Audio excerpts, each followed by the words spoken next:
Did you know there's a missing Epsilon character inside GTA 5? We can see this on one of the game's secret websites. However, this character appears in one of the main missions of GTA 5 and nobody notices, as if it were a kind of Easter egg. That's right, my friends, in today's video, I'll be bringing you a curiosity about each mission in GTA 5. Just to make it clear that I've already brought a complete series before about mission curiosities, which had over 150 interesting facts. But the ones I'll be sharing with you today are different curiosities. Maybe one or two have already been mentioned here on the channel, but I'm sure not all of them. So with that said, if you enjoy the channel, go ahead and leave your like and subscribe. Let's get started. As a curiosity about each mission, I'm going to do it in sequential order, according to how the game progresses. Let's start here with the prologue. If you die 3 times with Trevor in that part where you're having a shootout with the cops after Michael and Brad are on the ground, if you die 3 times, which is quite difficult, you will usually have to use the hit kill mod to decrease your health bar. You can press to skip the mission. When you press to skip the mission, the cutscene looks a bit different. Instead of Trevor escaping without the mask and without the bag that was left in the car, this time he will spawn with the mask and the same bag that he was using when he left the bank, which is pretty cool. In the mission, Franklin and Lamar, if you hit Simeon's car too much, Lamar will tell you that you need to be careful with the vehicle and that the vehicle is getting wrecked. That bucket don't look like the whip we picked up. Existing damages, motherfucker. Yeah, whatever, homie. In the mission Repossession, we have to go through that alley with Lamar and go all the way to the back while Lamar walks super slowly to have some dialogues and stuff about the game's introduction over there to prevent players from going through the back of this location, arriving directly at the garage. At that wall at the back, near the garage where the bike should be, there will be glass shards on top of the wall, preventing the player from going around and jumping over that part. In the Complications mission, there was a feature in the beta version that could allow you to climb up here without needing to use the car we use for support or ladder to reach the roof. You could climb up here on the left side, climbing on this plant here, which is probably a vine or something, and there was even a full animation of that in the beta version, but that animation didn't make it to the final version. What was included in the final version is the car for you to climb on top of and then climb onto the roof. The mission Father-Son can be almost 100% completed using the cinematic camera. You can only exit the cinematic camera to, for example, shoot at a character or something like that. In addition, if you miss the path, if you jump off a bridge or anything like that, all you have to do is press to return to the cinematic camera and the game will respawn you behind the truck as if nothing had gone wrong. In the mission Pulling Favors, which despite being a mission from strangers and freaks is a mandatory mission here in GTA 5, there is a glitch that you can do with Franklin to multiply your money. This glitch is extremely difficult to do, but if you manage to, in a few hours you can become a billionaire early in the game. However, this only works with Franklin. With Michael and Trevor, you still remain poor. In the marriage counseling mission, if you, after knocking down Martin Madrazo's house, don't immediately run away, which is what I think everyone does, you will see a very extensive dialogue between Franklin and Michael. And in this dialogue, Michael reveals that he met Amanda at the strip club and advises Franklin to never marry a stripper because they will never change. Well, what I just saw up there was a dude that's eating good, but he useful. Man, you could teach me a few things, dawg. Yeah, lesson number 1. Don't meet the mother of your children in a skin joint. And I don't know, dawg. Strip clubs. Lesson number 2. Don't expect her to fucking change. She'll be picking your pocket and rubbing up on other men until the day you die. The advice I'm after is more work-related, homie. In the mission Chop, if you hit the van too much, Lamar will tell you that you need to take better care of the vehicle. Watch the van, homie, we need it. In the mission Daddy's Little Girl, it is one of the few missions in the game that you can finish in different ways without failing. After the argument on the yacht, you can escape with the jet ski, or you can kill the 2 men chasing you. For each option, you will have different dialogue. This mission is one of the few in the game that you can finish in different ways without failing. Assholes! Oh my God, God, they're gone. Oh my God. Oh, this is the worst. They're gone? Cool. See, it's okay. I'll take you back to Jim. OMG, they're coming! Go into that outlet! Daddy, you just killed him! They're both dead, I can't believe this! Take a deep breath, baby, it's okay. I'm taking you back to your brother. I'm an accessory to murder!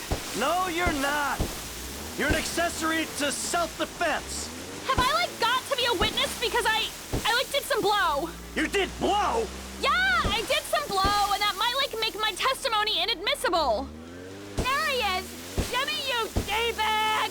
In the mission The Long Stretch, you can you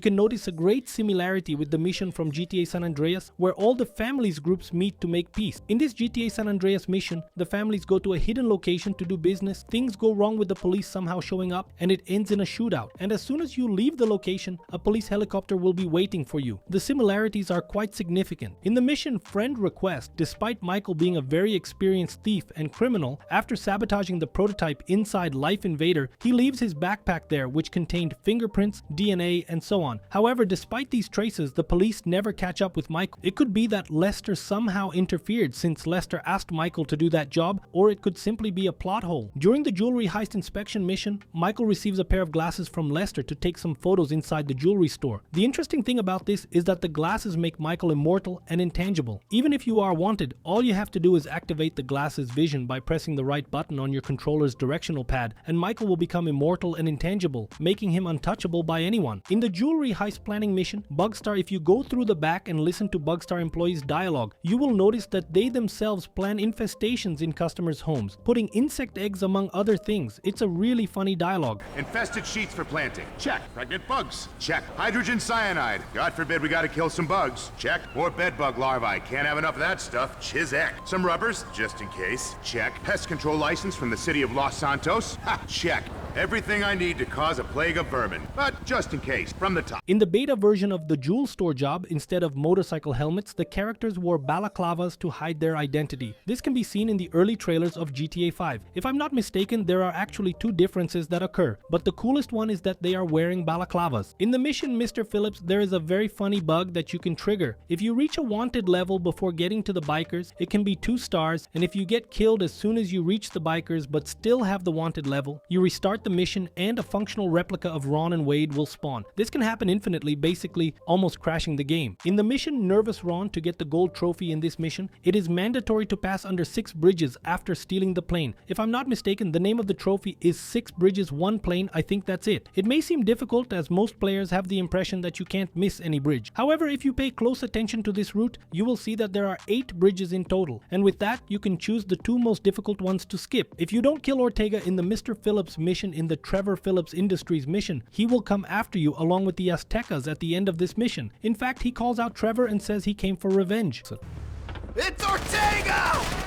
Trevor! It's me, Ortega! You alive, you punk? Let's fucking puto we can push the Aztecas out of town! Jesus. Aztecas para siempre! We killing you and you're gonna die here!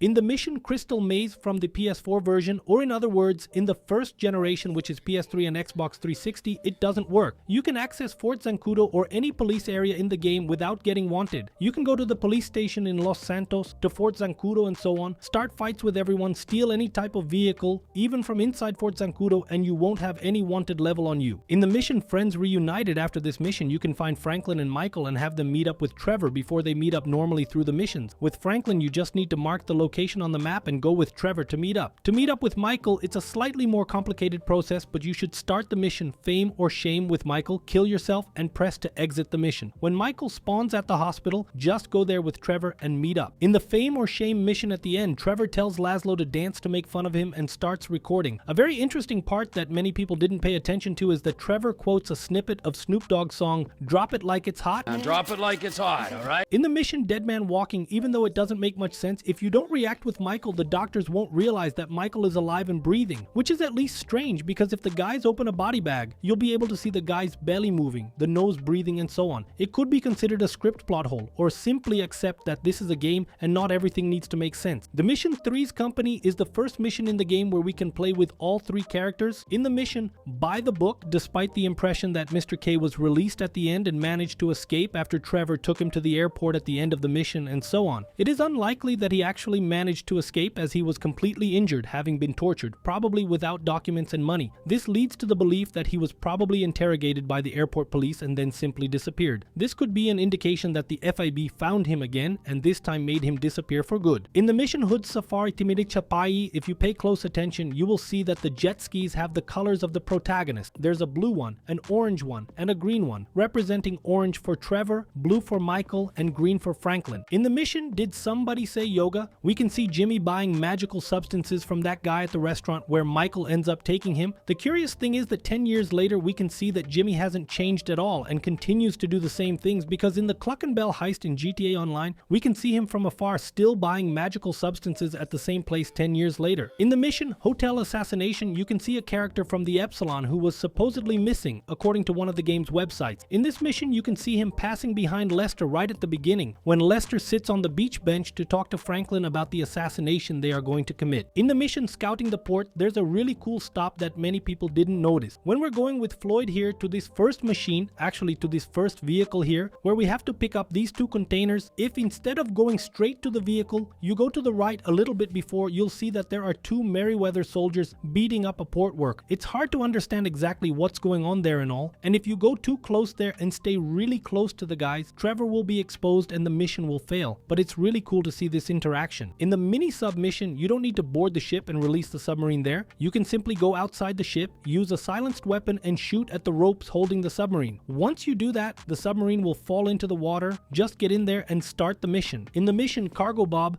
despite the excitement of entering the Fort Zancudo with the vehicle to carry out this mission, it is important to make it clear that Fort Zancudo during this mission does not operate at its full capacity. In fact, after you steal the Cargo Bob, if you look back, you will notice that the missiles fired directly at your helicopter almost never hit. Like out of every 100 missiles, maybe one will hit you. If you doubt what I'm saying, just try to enter Fort Zancudo and try to steal the same helicopter outside of this mission. You will see that as soon as you start taking off the helicopter, the personnel will already blow it up and it won't be good for anything, making it clear that in this mission, Fort Zancudo gets a bit nerfed. After the Merryweather heist, the submarine used during the heist will be available at Sandy Shores Airport. However, maybe as a reference to the heist in some way, you will need a Cargo Bob to be able to pick up this submarine and take it to the sea. But by doing this, you save a lot of time, for example, on the collectibles underwater that are on the other side of the map. Let's move on to the Blitz Play Setup mission. During this cutscene of the preparation mission, there's a moment when Dave mentions that part of the FIB is corrupt. The funny part is that shortly after that, Michael, Trevor, and Franklin make a sarcastic reference to the see no evil, hear no evil, speak no evil meme, like, are there corrupt people in the FIB by any chance?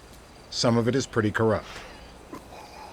Coming out of this cutscene and starting the heist preparation, we have the following curiosities. During the heist preparation, where you have to steal the garbage truck, you don't need to go specifically to the location where the garbage truck is on the map. In fact, as soon as the cutscene ends and you leave the FIB area, if you wait a little here in the front, most likely a garbage truck will pass by. This happens because the game starts to spawn more garbage trucks to make the garbage truck appear in that designated area. So you don't need to go there, you can just grab it here and put it directly inside the FIB area. It's much faster. In the mission to get the tow truck, you're not required to hit the NPC who's fixing the car there during that mission where you have to steal the tow truck. However, if you don't do that, he will shoot at you or even report you to the police. However, if you go sneakily and give him a karate chop from behind, he will simply pass out and you can leave just fine. In the mission of buying the mask, you can buy all the masks the same or different. But regardless of the choice, at the time of the heist, which is a little further ahead, Trevor will look at the character's attire and let out a very sincere laugh, saying that it didn't look very good, probably.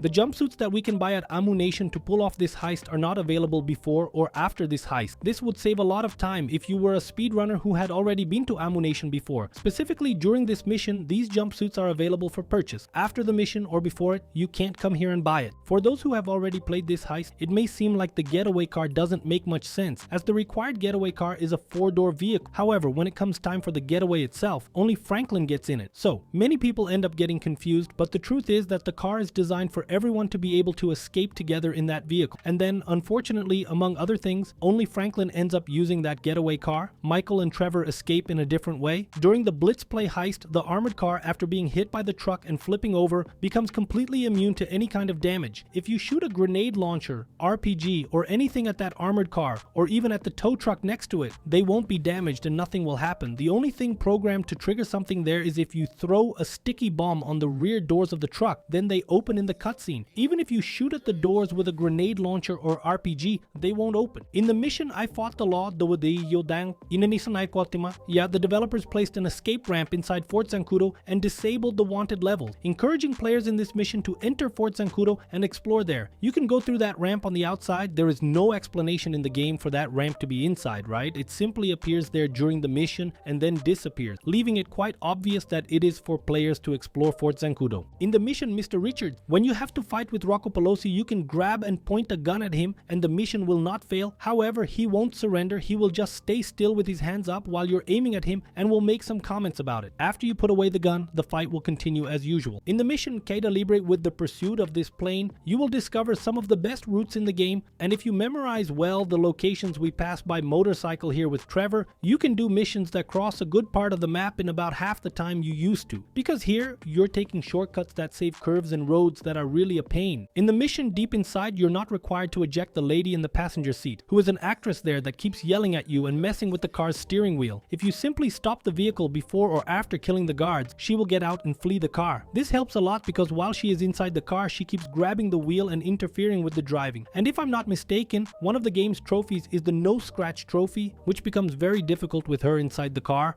In the mission Minor Turbulence, you can perform a glitch where you end up on top of the falling plane, but with the character's physics working as if he were on the ground. It's simply amazing. To execute the glitch, you need to get into this car you see here, move it slightly to the side because it's too close to the edge, so there needs to be a slightly larger gap. After positioning the car correctly, climb on top of it, jump to that little corner you see, and press for the character to hit. Press square and circle. If it works, Trevor will fall all twisted there, and if the glitch works out, Trevor will be spawned on top of the plane. However, it's in a very crazy scene where you can walk on top of the plane as if you were on the ground, having a panoramic view of that fall and such. Really crazy. In the preparation mission for the Paleto Bay heist, at the end of this mission there is a race between Trevor on a motorcycle and Michael in a car where Lester is complaining and so on. It's quite difficult if you're with Michael to beat Trevor because the game cheats a bit and makes Trevor go really fast. However, there is a basically surefire way for you to beat Trevor. Just come here by the train line, and on this train line you will already be very close to the final route, avoiding going all the way around under the mountain, through the bushes and so on. And with that, you will be able to beat Trevor, saving at least half the time.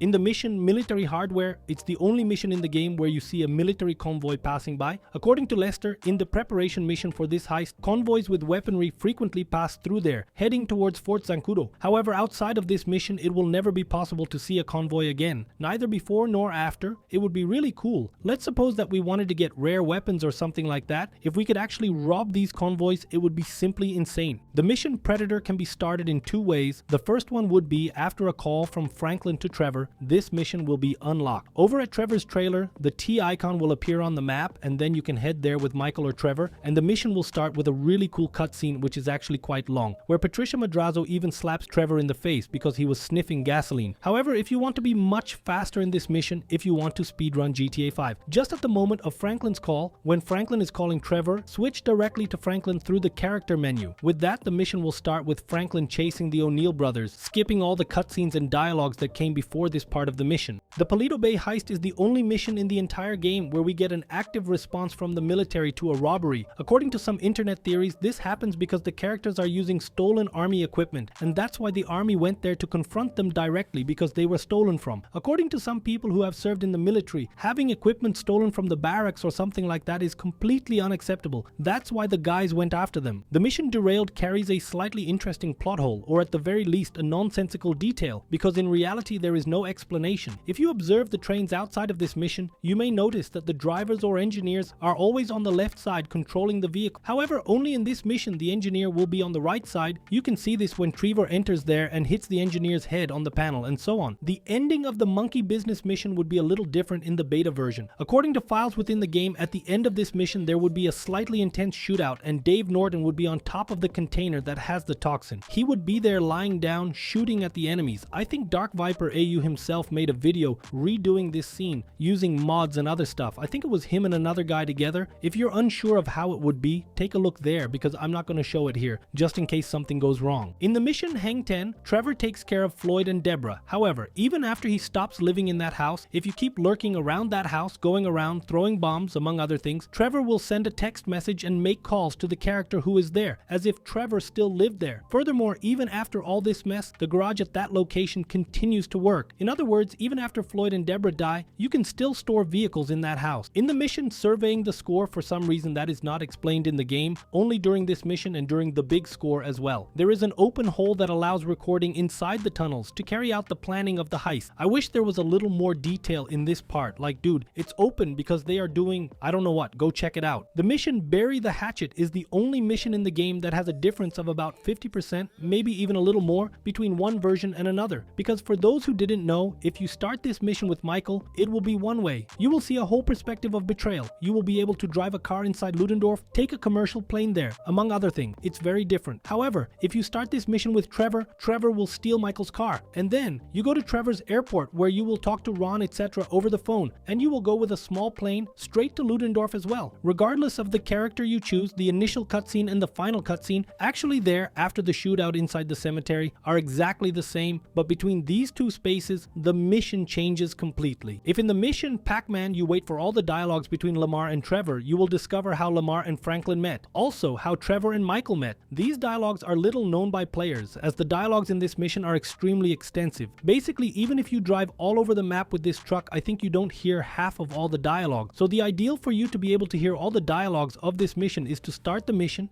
get inside the truck, and stay with the truck parked while they are talking. With this, you will be able to hear 100% of everything. The mission Fresh Meat is the only mission where you can make a save game before the mission completed screen appears at the end of the mission, etc. This delay makes it possible to exploit this dynamic through the replay mission function to create bugs and break the save game. One of the most well-known failures when doing this is creating a save game where you can explore the city of North Yankton freely. However, it's very risky and can really break your game. In the mission The Ballad of Rocco, and that Rocco Pelosi is beating up Solomon Richard. And the curious thing that few people know is that if you have an electric cannon in this mission, you can finish it in seconds. Just as soon as the initial cutscene ends, activate Michael's ability and aim with the electric cannon at Rocco's car, which is already fleeing a bit far. Even by firing a lethal weapon inside the film studio, no one will bother, not even Solomon. After that, you can kill him and the cutscene will play out where Solomon Richards shows Michael the producer credits. In the mission Cleaning Out the Bureau, Michael enters the janitor's house at the FIB and takes his clothes and badge, leaving him alive. However, according to files found in the beta version, it would have been possible to kill this janitor to prevent him from talking to anyone. I believe this was removed from the final version so that Michael wouldn't be recognized as someone so brutal towards innocent people. The mission Reuniting the Family has a secret dialogue line. If you, when leaving Dr. Friedlander's office, blow up Michael's car with everyone inside and restart the mission, you will see them talking about building a new version of the family. They even mention that they are already version 2.0 because version 1.0 is their version when they lived in Ludendorff in North Yankton when they still had the Townley surname. For the brand new, shiny, healthy family dynamic. DeSanta 2.0. 3.0, Dick Ball. Townley's would be 1.0, and the DeSantis were more like 2.0. This is like 3.0. The mission Architect's Plant can be completed much faster than usual. In the normal way, you have to climb up that building and ambush the guy up there, giving him a karate chop on the back to see if he falls to the ground, and then you simply run away with the folder with documents. What many people don't know is that you just need to get to that construction, use a sniper, and kill the architect inside the car. After killing the architect, just steal his car and make a clean getaway. The mission Legal Trouble shows that Solomon Richards is clearly smarter and more cunning than he appears. This is because at the beginning of that mission, he supposedly goes to get the last film reel for Molly to take out of the country. And during that cutscene, he creates a big drama to make Devin Weston and Molly believe that he was really cornered. However, after that mission ends, you will receive a call from Solomon, where he will ask Michael if Michael really believed all that nonsense because it was all digital. In other words, even if Molly managed to take the film reel out of the country, Solomon would still be able to release his film smoothly, because in that initial cutscene, he was deceiving both Devin Weston and Molly at once. You believe that analog thing? It's all digital. We have backups everywhere. I mean, we're shooting on green screen.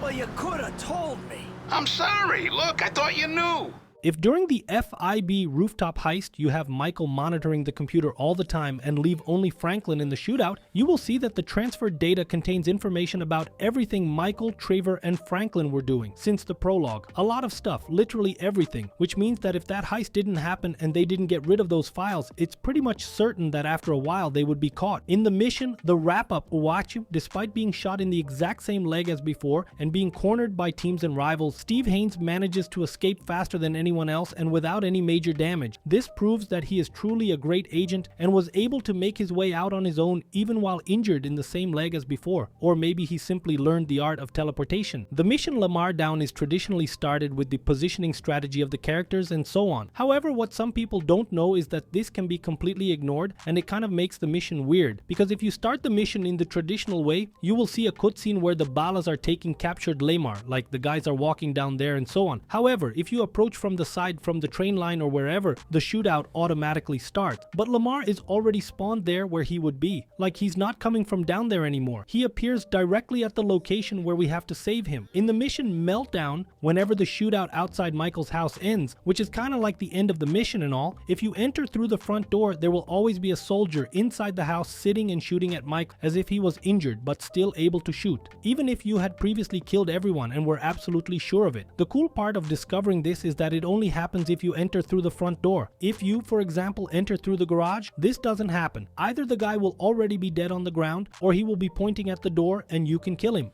In the planning of the big heist, Trevor will always make a negative comment about Michael. This is because Trevor is extremely pissed off at him at this point in the game. If you choose the subtle option, Trevor will call Michael a pansy, saying that like he's too cautious, kind of a wimp, you know? And if you choose the obvious option, Trevor will refer to Michael as conceited and arrogant, as if Michael is putting everyone at risk. In the tunnel boring heist mission, you leave it next to the Union Depository. However, it's never explained how this tunnel boring machine ends up down there, so we can open up the hole in the tunnel and all that. Because if you use a mod to try to get this vehicle in the normal game and try to place this tunnel boring machine there using the cargo bob, or even through the side entrances from above, I don't know, you'll see that it's almost impossible. So I don't know, this part kind of messed up. Like, how does this tunnel boring machine actually get down there? In another preparation mission for the big heist where we have to steal the train, you have to change the train track to take one of the trains to the quarry, so that way you can steal the wagon and go to the front part, which I forgot the name of. The interesting detail here is that if you look closely, you will see that there is no driver or engineer on this train. In other words, in practice, it's 100% empty. Even after the cutscene, if you take it and go all the way to where the train went and stopped and look inside, you will see that there is no driver. Still, the character's dialogue who is looking for the train will always be that he will go there and take care of the engineer so that the other character can steal the wagons and so on. Regardless of the getaway car you choose, upon reaching the final cutscene after completing this heist, in option B, you will see that the car has been replaced by a car of the same model as Michael's personal car, but in red. In fact, after this heist, Trevor and Michael, they have to leave with Lester by helicopter, and the game automatically switches to Franklin. And then, if you notice, simply Franklin's car at this moment is exactly the same model as Michael's car, but in red. And it's not the getaway car you had chosen to use in this heist. During the big score option B, we can see that the tunnel boring machine opens a huge hole on the side of the vault, which to me doesn't make much sense here. It's that after this heist, the place goes back to exactly how it was before, while many other locations in the game. As I've already shown in videos here, there are several significant changes in the story mode. For example, when we destroy Madrazo's house, it doesn't just magically appear fixed afterwards, it goes through a construction stage and so on. Many things happen during various missions, and then after I think the mission Hood Safari, the Martin Madrazo's house is normally fixed, and it's not the only one. There are several locations in the game like this. So what doesn't make much sense to me is that the guys opened a huge hole here next to the vault, and when you come back here, like, it's as if nothing had happened. The guys didn't close it, didn't pour concrete, didn't put in iron, didn't put in guards. It simply went back to exactly the way it was before. It seemed a bit flawed to me, especially considering that Rockstar added this kind of detail in many other locations in the game, but didn't add it here. In the mission The Third Way, no matter what outfit you're wearing as Michael, Trevor, or Franklin, they will have their outfits changed after the shootout inside the foundry. There's the first shootout where we get out of there with the FIB and Merryweather guys. Then we have to get out of the foundry and continue the shootout. And then there will be a cutscene where they call Lester. If you pay close attention, regardless of the character you're playing, if he's wearing a different outfit as soon as it switches to that cutscene of the call with Lester, everyone will start wearing a standard outfit. And I don't know why this happens, I don't know, they keep tattoos, hair, and so on, but only the outfit changes.